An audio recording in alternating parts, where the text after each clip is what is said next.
And this was a clip from their show that made the rounds, talking about John's opinion on Nick Diaz versus Kamaru Usman. So let me get the audio on here for you and play it for you guys.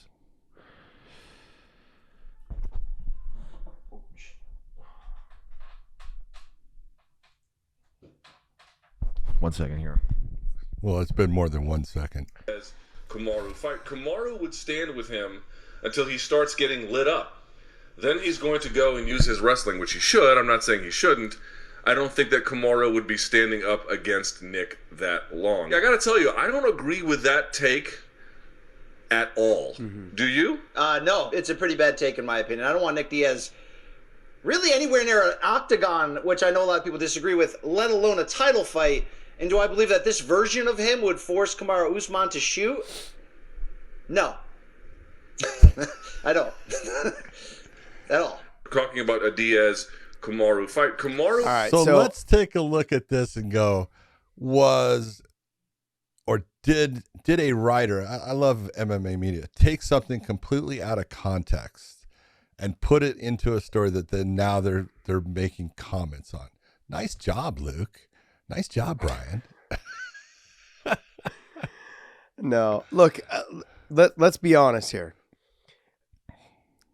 Nick Diaz on the feet, he can be dangerous.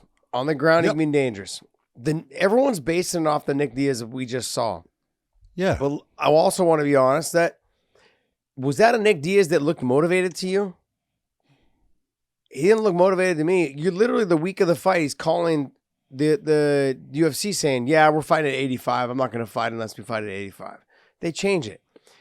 Months before that, I saw pictures of a Nick Diaz that had done a triathlon. He looked ripped and shredded and was ready to fight. It's when he's motivated. And that goes for all the older fighters. Older fighters need somebody to push them. He's already beat Robbie Lawler. The fight was taken. It sounded like he just wanted to get the fight, wanted to get it back, get his feet back wet. Didn't go his way. Look, and I'm not saying he should fight Kamaru Usman. No. What I posted on a tweet, was, I'd like to see him fight for a title.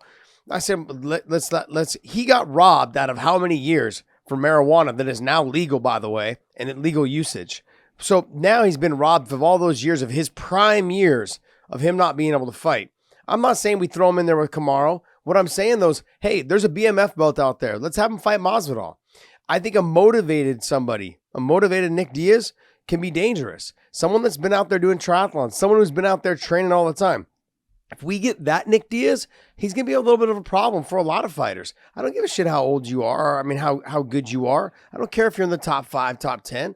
There's guys in there that he'll give a problem to. I think if he cuts back down to 70, here's the other thing. We're talking about Kamaru. He didn't even make 70 the last time he fought.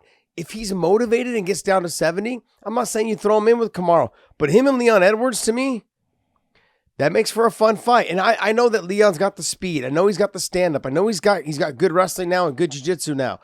But we saw that Nate was able to rock him a little bit. We saw that, but that would make for a fun fight. Hey, you beat my brother. Now let me fight you. The same thing with the Masvidal situation. Hey, there's a BMF title there. There's a belt available there.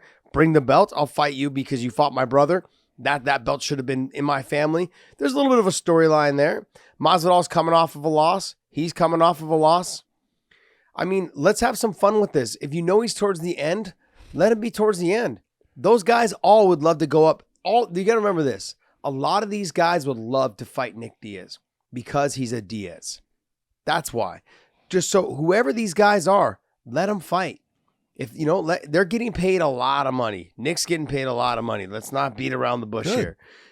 So he needs to fight the guys. Everyone's like, and Brian goes, yeah, I don't want to see him anywhere near the cage. Yeah, you're going based off of that last Nick.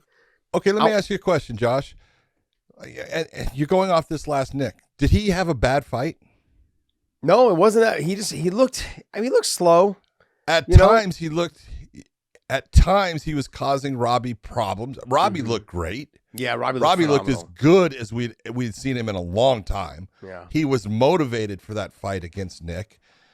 But there were times, and look, Nick was doing really good work against Robbie at times. And this, the one thing that when I was making this statement, I don't think that Nick should be put in against Kamaru. I don't think that's the fight. And very simply put, I even said back then, Kamaru wins that fight. Yeah. What I should have said is if Kamaru will start standing up with him, and if he starts to get lit up, he's going to go right to his wrestling. The if should have been put in there. I wasn't saying that he was going to get lit up. I was saying, don't take anything from Nick Diaz in the stand-up game. He will cause anyone problems. Now, could it be that Kamaru could stand on his feet with him? Could be. Yeah. Could be that he would do better. I'm not saying that he wouldn't. But if he started to get lit up, he would go right to his wrestling, and that's the way. If you're being smart, if you're being a smart fighter and you're being that champion and you're Kamaru and you have this skill to take him off his feet and you have good ground defense, which Kamaru does. He's been going with great guys like Gilbert Burns for a long time. And, that's your route to victory, the simplest way without taking any damage. It just makes sense. I hate when, and it was MMA Junkie, they take something out of context, put it into a story, say, John McCarthy says Nick Diaz will light up Kamaru Usman. The fact that, other podcasts go and try to make something of it, nice job, Dubbies. No, I mean, look, I like Luke. I like Brian Campbell. So do I. They're nice. They're nice guys, man. They're nice great guys. And, but overall, I mean, it's a little bit of a clickbait kind of situation, but it is what it is. We're going to say a lot of things. It's so funny. I remember Shab a while back. It's like, look, I talk in front of the microphone 5 days a week for hours on end. He's like, of course I'm going to say something stupid every once in a while. You don't like. Yep. Yeah, but that you don't like. Yeah, but it also comes into that, like you said, I should have said the word if. Yep. What you meant was when he gets lit up. If he does start getting lit up is really what it comes down. If he does start taking some shots, he's going to go right to the wrestling.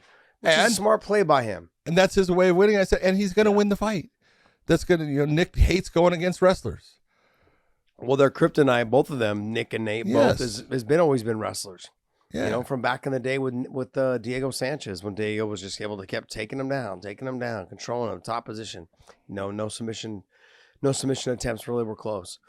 So it's yeah. Anyways, well, I'm glad we brushed that off and we're moving on to the next one. Let's go.